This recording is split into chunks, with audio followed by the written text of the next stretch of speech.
How we doing, guys? And welcome back to another episode of the Richie Hicks Jr. Sports Podcast. This is our first of two shows today. Later on, the boys and I will be doing a football preview for Week 16. But with all the news that went down this morning, we had to hit on the baseball change of scenery for Carlos Correa. We're going to elaborate on that. Yankees have a new captain, 16th in their history, and the NFL and Pittsburgh Steelers community loses one of the true greats. We're going to start with baseball in NYC.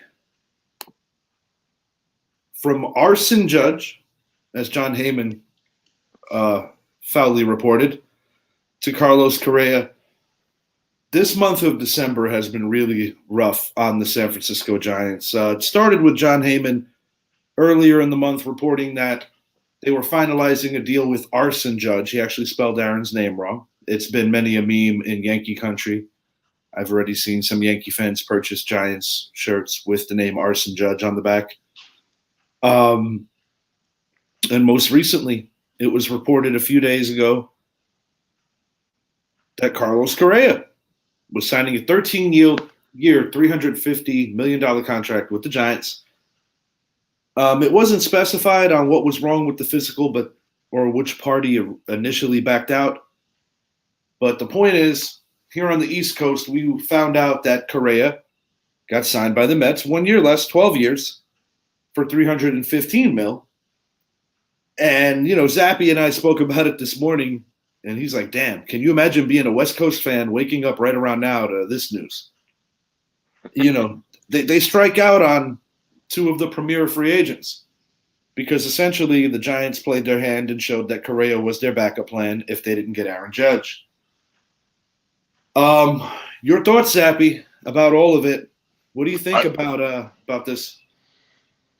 I think it just goes to show how bad the housing market is in California, specifically San Francisco. When you talk about Judge, Correa, and Carlos Rodon all jumping ship for New York. No, it's crazy. But I mean, the Mets, they're shelling out some money. They've shelled out over $800 million this offseason in free agents.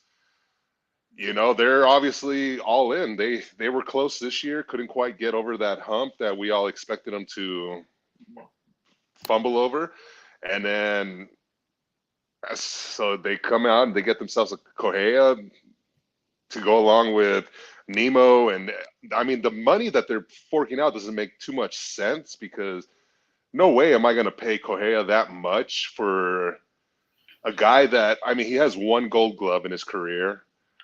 You brought up a good point that since 17 he's only hit over 300 once. He came close last year with 291. He's never hit over 100 RBIs, has come close a couple of times. Never hit 40 doubles. He's not the home run guy. It's like, what are you signing these guys for? And it's the same thing what you said you and Sergio were talking about with Brandon Nemo. Why did he get the contract he got? And now you got two guys that you gave that contract to, like these are big contracts.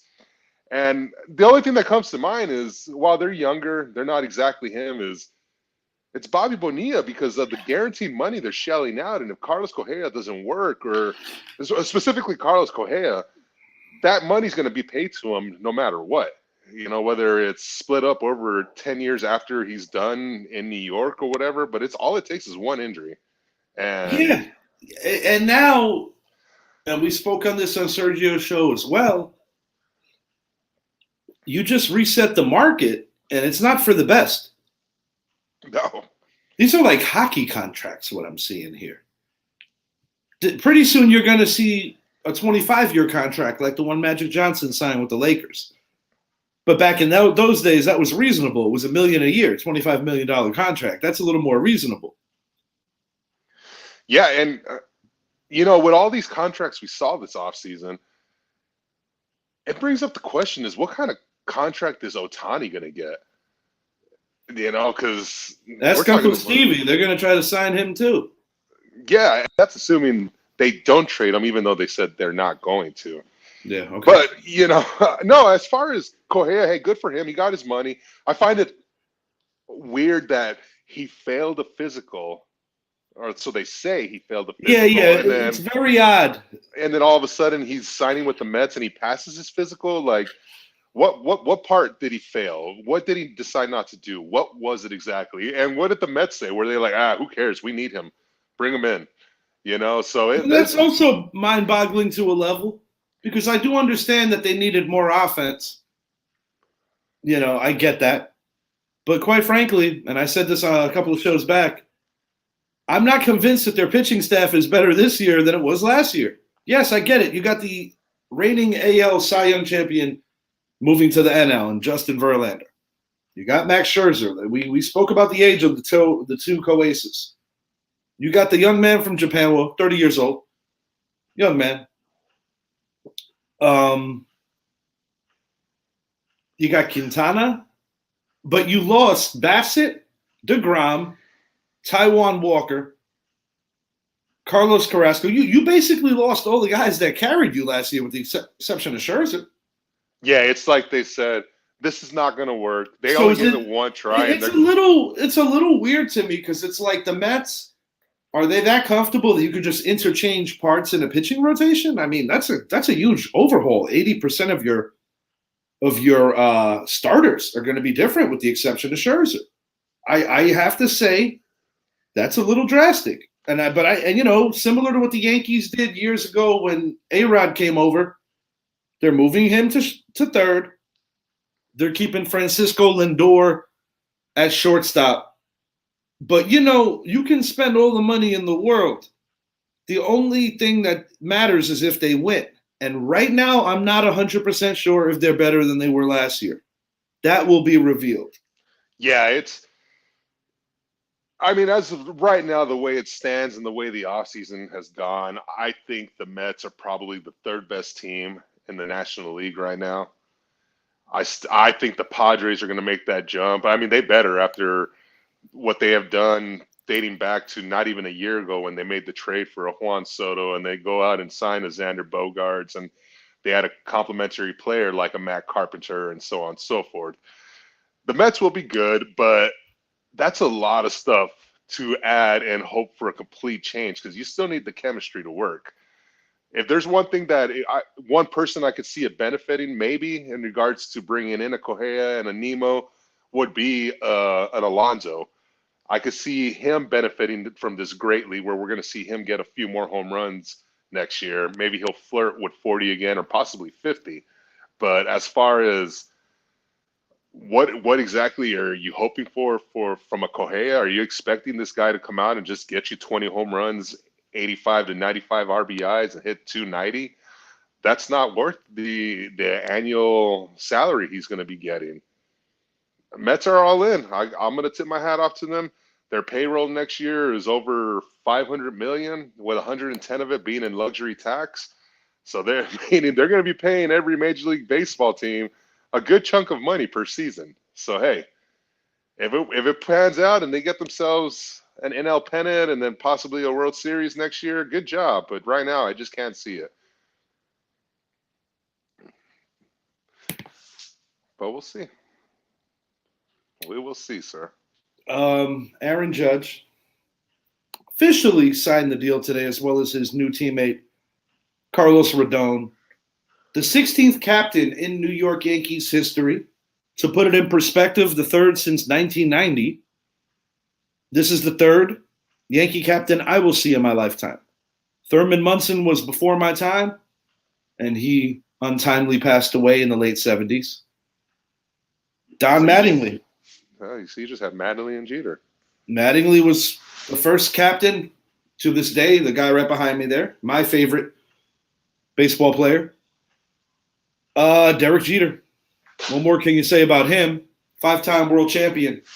This is a huge honor in the grand scheme of things, because you're not just being a captain for anyone. You're being a captain for the most successful team in the history of all sports. 27-time champions. 40-time pennant winners. And, there is a drought, or what some would laugh about, that you call that a drought. You ask a Cub fan what a drought is, or a Guardian fan what a drought is. But the Yankees have not won a world championship for 13 years. Aaron Judge bet on himself. He wins. He earned it undeniably. And with the new additions, I think they're going to be able to preserve him by moving him over to right field now. Harrison Bader, when they traded Whitey Montgomery, because everybody was freaking out in Yankee country, like if we traded away Whitey Ford or Roger Clemens, I was like, guys, calm down. Please, calm down. You won't hear about Jordan Montgomery now that they picked up Rodon. Yeah, it was cool to see Derek Jeter come back and to be a part of this event with Aaron Judge. It was cool. It was pretty cool. Willie Randolph was also there. And honestly, I believe that no matter how much money the Mets spend, best player in baseball plays in New York, but he plays with the other New York team. He plays with the team in the Bronx. And, I do believe that to a level, part of the motivation for the Mets to spend this money the way they are is legitimately because of the little brother syndrome. Richie Dorney, biggest Met fan I know, went to the 9/11 and 9/12 games with him in 2021. Can you spell DL? Actually, it's IL now, Rich. And you might be spelling it very frequently because Carlos Correa misses a lot of games, dude. I only played in 135 games last year, I believe. So, hey. It's a lot of money there. And I think we made good points. Oh, man, Dorney is really loving this. Look at this. The King of New York. Yeah, he's feeling good. I get it. I'd be excited too. I'm not trying to take a crap on his parade. Do I think this is responsible spending? No, I don't.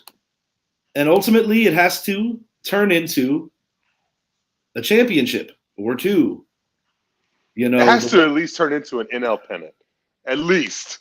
Yeah, because they allowed the guy who won their lone playoff game last year to play. He's with your team now. Yeah. Oh, man. And this is going to be the way it is now with these contracts. And I say to myself, my God, if Carlos Correa in the year 2022 is worth that, what was Cal Ripken worth in 1990?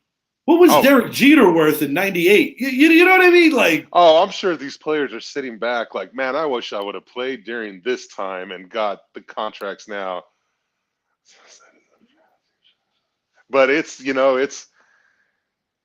no shot at them because obviously the market has changed over the years where a ticket was probably $10 back in the 80s and 90s when Cal Ripken was playing compared to today, unless if you're going to a Marlins game where you get $3 tickets. But yeah, these contracts are crazy, but I think we're going to see a lot more of them. And I think, like I said before, it's players betting on themselves. And not only that they're putting a ceiling on the amount of money they can make, but they're getting more guaranteed money. I got to make a point here what Rich is saying. Does he remember his dad, how teams shouldn't feel out of contention before the season starts? This is the thing, Rich, with the luxury tax getting busted up if you're the Yankees. That money is trickling down to teams like the Rays and teams like the Orioles. Teams that care about their future. In the Mets case, I could kind of understand why they're not too intimidated by busting that out. The Dodgers, teams like that. Who is it trickling down to? The Marlins? The Nationals? The Rockies? The Diamondbacks? All your small market teams. Yeah. Competing has not been a priority to a lot of those teams. It's autographs. No stains, just autographs. Oh, I thought that was your injury report up there. We're gonna get on football in a little bit. No, a little later tonight. All the great offensive linemen from Dallas over the years: Tyron Smith, Zach Martin, Frederick. Those are all on there. Before we talk about the legendary Franco Harris, I did want to switch it over to football. What is this? A Star is Born. Has Kayvon Thibodeau truly arrived? after his amazing performance in DC. And in my opinion, single-handedly changing the momentum in that football game. And, very timely after Lawrence Taylor addressing the defense.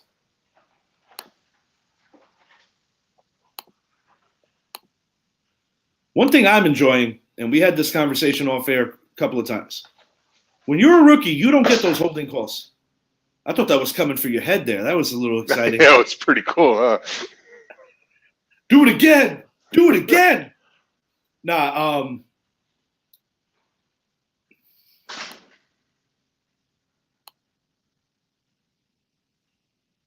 sorry, that was funny.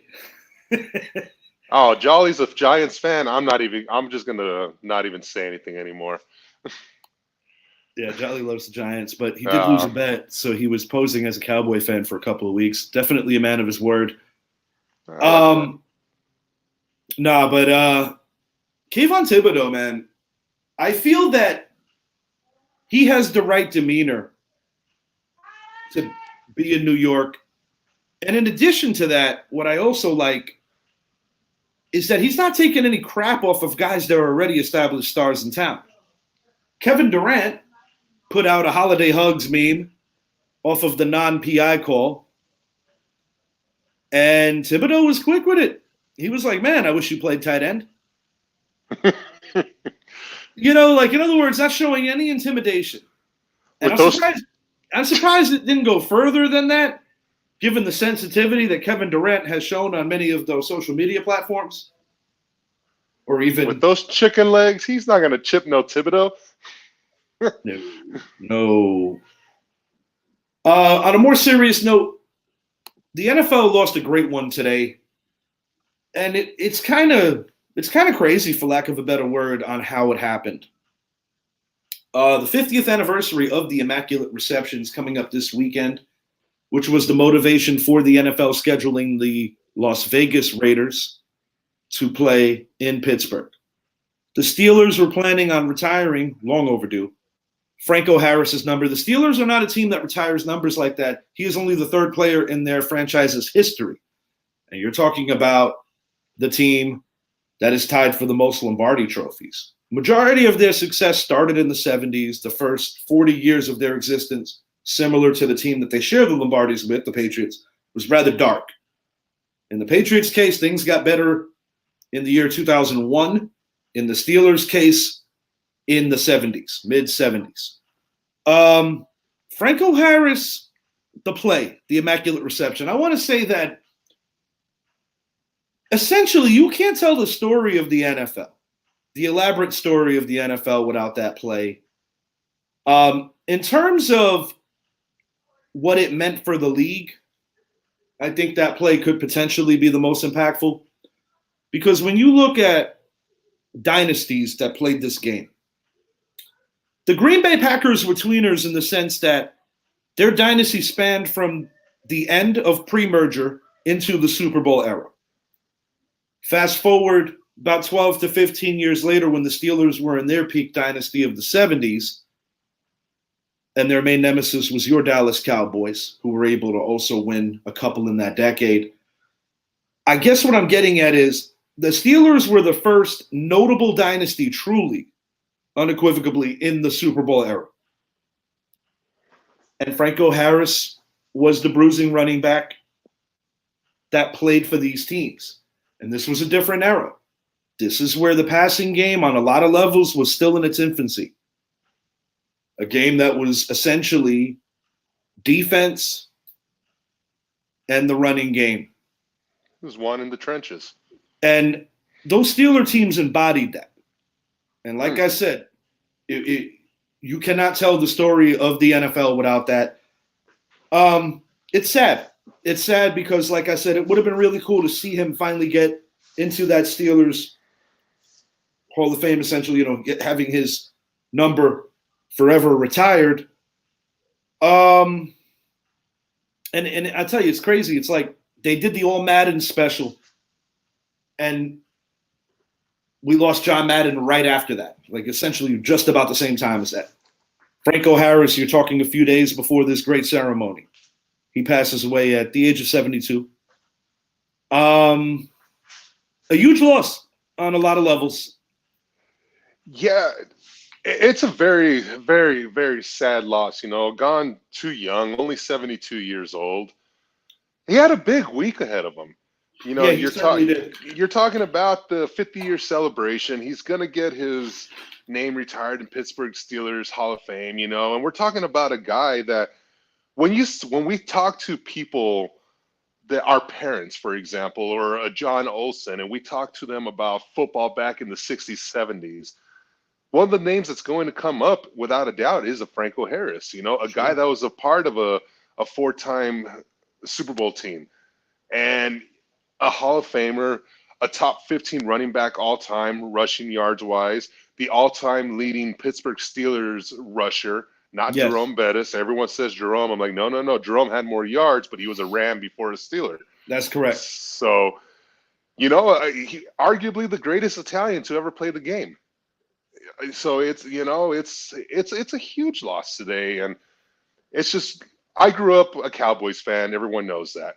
But the second team I grew up watching was the Pittsburgh Steelers, and a lot of that was because of my best friend, who I literally have known since I was 2. His dad and him were huge Steelers fans, so every week we'd go to this King's X and watch the Steelers, and then he would talk about a Franco Harris. He would talk about the Steel Curtain, or he would talk about Terry Bradshaw, John Stallworth, Lynn Swann, whatever. But Franco Harris was always in that conversation. So then when we talk about the reception, this is not a reception that was made by a guy that made a play and then was forgotten about. This is one of the greatest plays in NFL history. And off the field, he was a great guy. And just in general, he was not a bad character kind of guy. It's a sad day in the NFL. Without a doubt, it's a sad day for Steelers Nation. But, definitely someone that will be remembered forever and should be, just for everything he did on and off the field. And Mike Tomlin, kept it to the vest, super professional after learning of Franco Harris's passing. He said the best way to honor him is to go out and win this game on his day. And I guess that was the message, even were he alive and were he to make it. I think now that's even overly more emphasized. And to put it in perspective, I was talking dynasties. You have 2 Patriot dynasties over the last 2 decades. 3 in the 2000s, 3 in the 2010s. Prior to the Patriots, you have your Dallas Cowboys in the 90s with 3. In the 80s, you have Joe Montana, Jerry Rice's 49ers with 4. In the 70s, again, you guys were their chief rival. That was the Steelers' decade, though. They got 4. And I had mentioned the Packers of the 60s. But to put it in perspective, the Steelers were truly the first visible franchise in terms of the Lombardi Super Bowl era. Because as I stated already, Green Bay kind of merger, pre-merger, it ran in between both of those. And I'm sure some Packer fans would be like, damn, I wish the merger would have happened a couple of years earlier. Because as we know, whether it's fair or not, pre-merger titles don't carry the same weight as Super Bowl titles. But this Steelers team, that is their golden era. Big Ben, that era between Coach Tomlin and before him, Coach Cowher brought back glory to Pittsburgh. But that Terry Bradshaw-led team at quarterback, Franco Harris, Swann on defense, so many greats. That essentially Mean Joe Green, him or Jack Lambert. Jack Lambert, Yeah, plenty of stars to choose from there. Sad day. I woke up to that. Then I woke up to the Correa thing. I thought it was a prank with the Correa thing. Aaron Judge being the 16th captain is the only thing I actually believed when I first read it. Because knowing what was coming up this weekend and hearing of the passing of Franco Harris, I must admit it was hard to believe. But I think I speak for all of us that our thoughts and best wishes are with his family and those who loved him. And, like I said, it's not just a loss for the Pittsburgh Steelers and their fans. It's a loss for all NFL and all NFL fans, undeniably. But, they have a game to play, and they're going to make the best of a situation. And I think it's going to be a beautiful ceremony nonetheless. And, the Steelers have great fans. You got to say that. The Steelers do legitimately have great fans, and I think that they're gonna make him proud and make Yeah. that family proud of the way that he will be represented and immortalized, as he should be. Yeah, it was going to be a great ceremony already. And now throw that into the equation, it's going to be a phenomenal ceremony where it's going to be hard to hold back tears for a lot of people. I don't care if you're a Steelers fan or not, if you hated them or not. It's like I said, it's the person that we're going to be honoring, and it's going to be hard to hold back tears for a lot of To people. put it in perspective, my grandmother, rest her soul, I remember when I was a little kid, she raved about Franco Harris. No, my grandmother was not a Steelers fan, but she was a fan of the game. But she raved about Franco Harris. But she liked him regardless. But him being Italian, that like drove it over, and him being as great of a, you said, possibly the greatest Italian player. I don't think there's any lies detected on that one. I think that goes without saying, actually, if we're going to be honest about it. Yes, I must agree with that. I actually do tend to agree with you there. Half African-American, half Italian, phenomenal player through and through. And yes, Franco Harris will undeniably be missed. We're going to actually dive into that Raiders-Steelers game later on tonight. We're going to have Brett on the show. I believe Idris will also be joining us as we're going to give a detailed run of our predictions and picks for Week 16 in the NFL, a very important week where you're going to see certain teams, mainly in that wild card race, start positioning themselves for clinching. And there's still division winners that have not been sorted out just yet. Some of it's a formality. Some of it could get shook up. You've got a Jacksonville Jaguars team that could potentially win the AFC South. Who would have said that a month ago? That's the kind of year it's been. The Pittsburgh Steelers aren't dead yet either. You figure that out. Yeah, and it would be great to see them finish the year off for a Franco. Come out just that extra motivated and finish off with an over 500 record again. Well, let's. I'll put it to you like this: they've had to navigate around a new quarterback, a backup quarterback that a lot of people say shouldn't be starting. The Harris injury. The main one was T.J. Watt. The time he missed. If he doesn't miss as much time as he did, I don't necessarily think that they're in as bad as place as they are, because they're not even in that bad of a place in the grand scheme of things. We're going to be we're going to definitely have that tonight. Yeah. Thank you for watching, guys. For Mike Zappy, I'm Richie, and we will be back. Look for us a little after 10 p.m. tonight. Me, Zappy, Idris, probably Idris, and Brett. We should all be on the panel tonight, and we're looking forward to that. Until later. Love to get Brett's analysis on the Patriots game from this past weekend. Anyways. Wait a minute. Let's talk about it now, because, we're going to be we're previewing that. You know what? Hold on. The best. Just fire away. Go ahead. No, I guess you could call that the annexation of Puerto Rico 2.0. I've never once in my lifetime ever witnessed. No, that was bad. Belichick calls a play that was designed to run the clock out and go into overtime, but instead, Ramondre Stevenson says, "Oh, well, I just gained 25 yards or so. Let me pitch to Jacoby Myers." Okay, that's cool. Jacoby Myers is only a couple yards away from you. I could stand behind that. But for Jacoby Myers to run and maybe run 2 yards and then turn around and see only Mac Jones, the rest of his team is to his left, going to hopefully set up blocks for him. He sees Mac Jones and says, "Oh, let me throw it over my back shoulder, 25 yards back." I don't see the guy that's 6'6", towering over Mac, standing right next to him. So I'm just going to throw it back there and let Mac Jones work. I questioned if the Patriots forgot that Chandler Jones no longer plays for them. Maybe. I also questioned, are the Patriot fans upset that ridiculous play at the end of the game didn't go their way? Or are they upset that Jacoby Myers just maybe is a better passer than Mac Jones? That was a nice throw by him. It was a nice throw, but I guess in that situation, he wouldn't be a great rollout quarterback, more of a better pocket passer. People often say defenders don't have hands. So for him to put it right where it needed to be for Chandler Jones. And with a vacancy possibly coming in Las Vegas, maybe it. God. Promoting Chandler. Or No. I said this on the last show. I said this on the last show with Idris. You'd look at Miracle at the Meadowlands, 2.0, the original one with Joe Pisarcik, the Herman Edwards touchdown, the other one being Deshaun Jackson. I said, damn, the Patriots really outdid them. Those failures of Miracle at the Meadowlands can finally rest. Hey, and I don't want to say they could put it to rest completely because this was a playoff game, but the Brady fumble against the Raiders, that kind of makes up for that. But just a little, just slightly. Obviously, that was a completely different situation, playoffs versus regular season. But this is the other part of it. There have been rumors floating around that Brady goes back to the Patriots. So did the Raiders really get justice? Maybe this is what gets Brady back.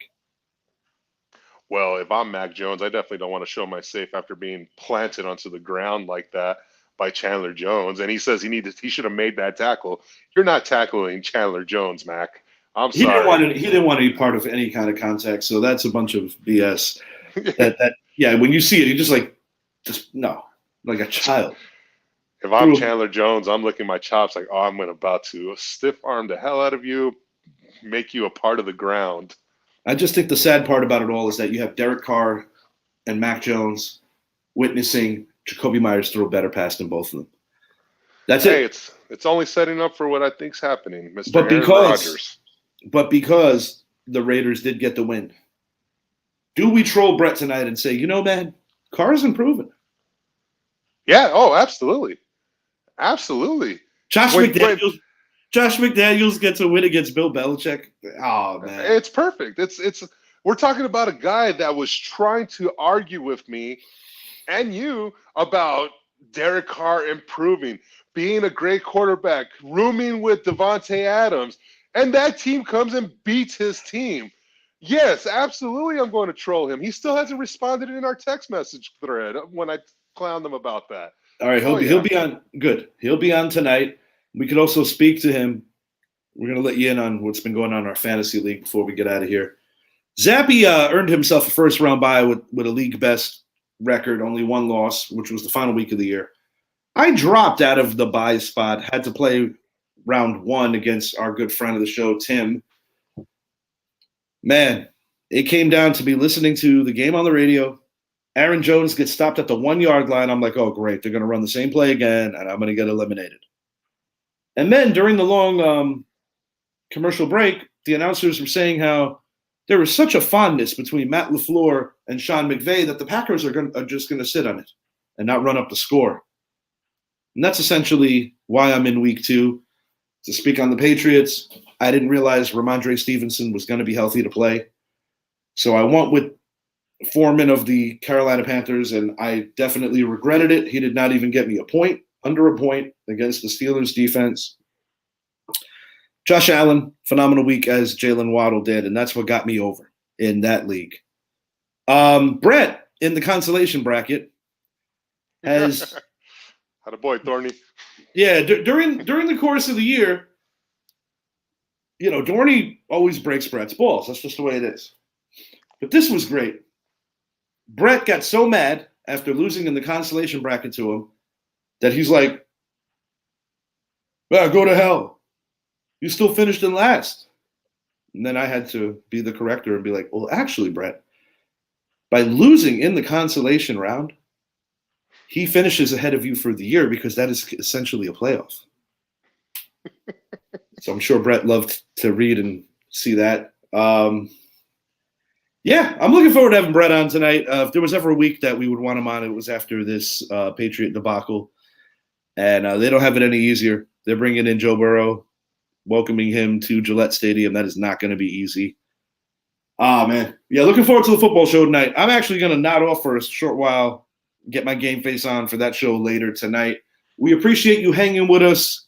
For Mike, I am Richie, and we will be back in a couple of hours, guys. See you later. Peace.